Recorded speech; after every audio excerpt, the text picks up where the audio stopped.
Assalamualaikum warahmatullahi wabarakatuh. Nama saya Asfahani Akila dan teman saya Safrina Tamara. Kami dari kelompok 8 ingin mempresentasikan PowerPoint kami yang berjudul Hukum Perjanjian. Yang pertama, pemahaman tentang kontrak. 1. Pengertian. Kontrak adalah suatu perjanjian antara dua orang atau lebih yang menciptakan kewajiban untuk berbuat atau tidak berbuat sesuatu yang khusus. Berdasarkan Kitab Undang-Undang Hukum Perdata (KUH Perdata), kontrak melahirkan suatu perikatan antara pihak yang mengikatkan dirinya.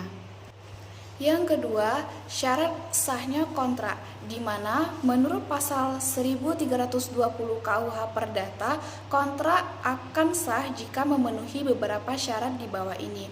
Yang A. Kecakapan para pihak, B. Kesepakatan antara pihak, C. Adanya suatu hal atau objek tertentu, D. Suatu sebab yang halal atau tidak bertentangan dengan hukum yang berlaku, kesusilaan dan ketertiban umum. B. Aneka perikatan perorangan dan perikatan publik. Yang pertama, definisi perikatan.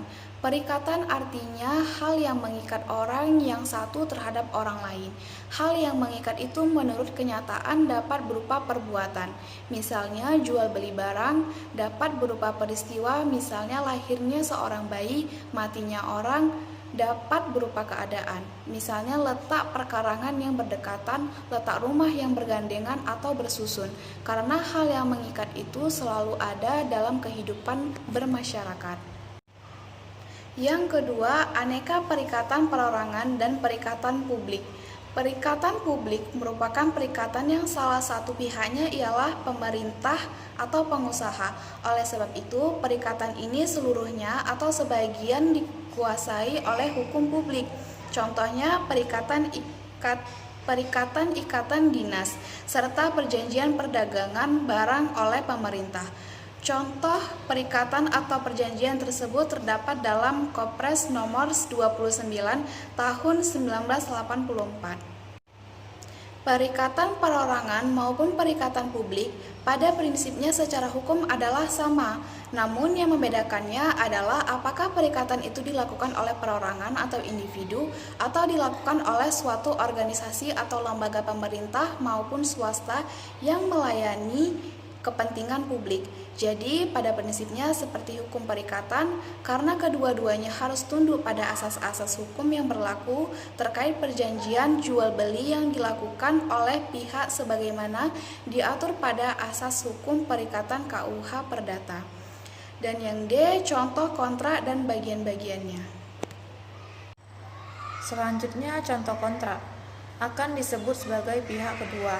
Pasal 1. Saya sebagai pihak pertama menyatakan bahwa pihak kedua telah diangkat untuk bekerja sebagai karyawan di PT Akasia Enterprise sebagai bagian IT front end.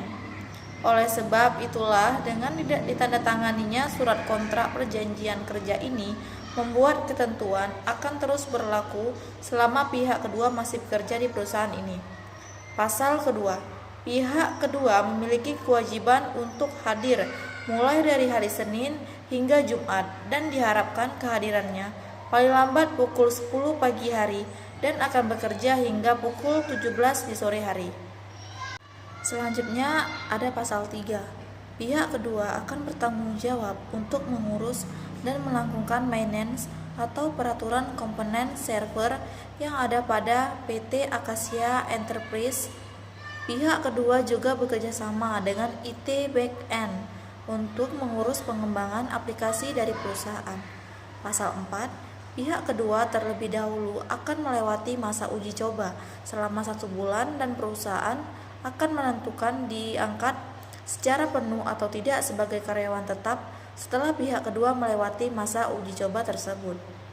Apabila karyawan mengundurkan diri selama masa uji coba sedang berlangsung, maka akan dikenakan denda sebesar 10 juta untuk membayar biaya pelatihan yang akan dilewatkan.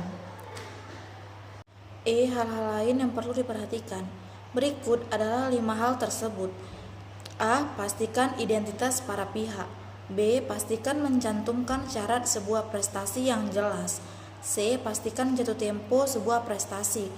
D. Pastikan jumlah kerugian. E. Pastikan pilihan penyelesaian apabila terjadi sengketa. F. Arbitrase. Arbitrase adalah cara penyelesaian sengketa perdata swasta di luar peradilan umum yang didasarkan pada kontrak arbitrase secara tertulis oleh para pihak yang bersengketa, di mana pihak penyelesaian sengketa tersebut dipilih oleh para pihak yang bersangkutan, yang terdiri dari orang-orang yang tidak berkepentingan dengan perkara yang bersangkutan. Orang-orang mana akan memeriksa dan memberi putusan terhadap sengketa tersebut.